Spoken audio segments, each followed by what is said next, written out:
अब बात करेंगे जम्मू कश्मीर की, जहां के साबिक वजीर आला महबूबा मुफ्ती के खिलाफ दिल्ली के जंतर मंतर पर एहतजाजी मुजाहिरा मंजम किया गया। बीजेपी लीडर बाबा चंचल सिंह की क़यादत में पीडीपी लीडर के खिलाफ एहतजाज दर्ज कराया गया।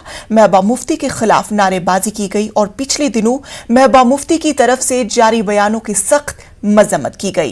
बाबा चंचल सिंह ने पाकिस्तान के तई नरम गोशा रखने का महबूबा मुफ्ती पर इल्जाम आयद किया। उन्होंने महबूबा मुफ्ती पर हिंदुओं और मुसलमानों को बांटने की कोशिश का इल्जाम लगाते हुए उनके खिलाफ कार्रवाई की हुकूमत से मांग की।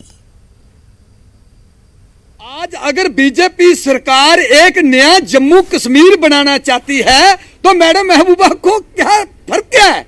इन लोगों ने राजनीति की है, लोगों को लड़ाया भड़काया, पत्थरबाजों को तैयार किया। कई हमले मिलिटेंटों के, उग्रवादियों के हुए। पाकिस्तान ने हजारों हमले हमारे इंडियन आर्मी के जवानों पर किए, हमारे सिविल लोगों पर किए। उस दौरान मैडम महबूबा कहां थी? उस दौरान वो जंतर मंतर पर पाकिस्तान के खिलाफ वो आवाज क्यों नहीं उठाई? पाकिस्तान के खिलाफ इसने कभी पुतला नहीं जलाया। पाकिस्तान के खिलाफ कभी लीडरों ने, कश्मीरी लीडरों ने कभी पाकिस्तान के खिलाफ कोई बात नहीं उठाई।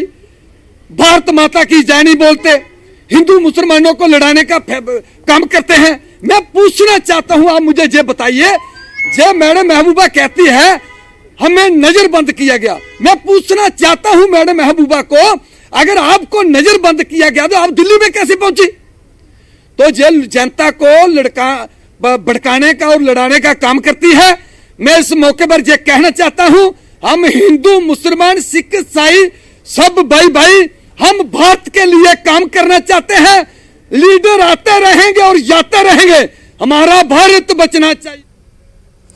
कानपुर के चकेरी थाना इलाके के तहत चपेली पूर्वा इलाके में अरबाज नाम के नौजवान को चोरी करते हुए पकड़े जाने के इल्जाम में हुजूम ने बिजली के खंभे से बांधकर पीटा।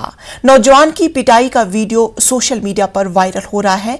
जानकारी मिलने के बाद पुलिस ने मुलजिम को थाने ले जाकर कार्रवाई की बात कही तो, लेकिन हुजूम के खिलाफ कोई कार्रवाई नहीं की गई, जिसने नौजवान को बांधकर पीटा। इस तरह की सजा के खिलाफ कोई बोलने वाला नहीं है।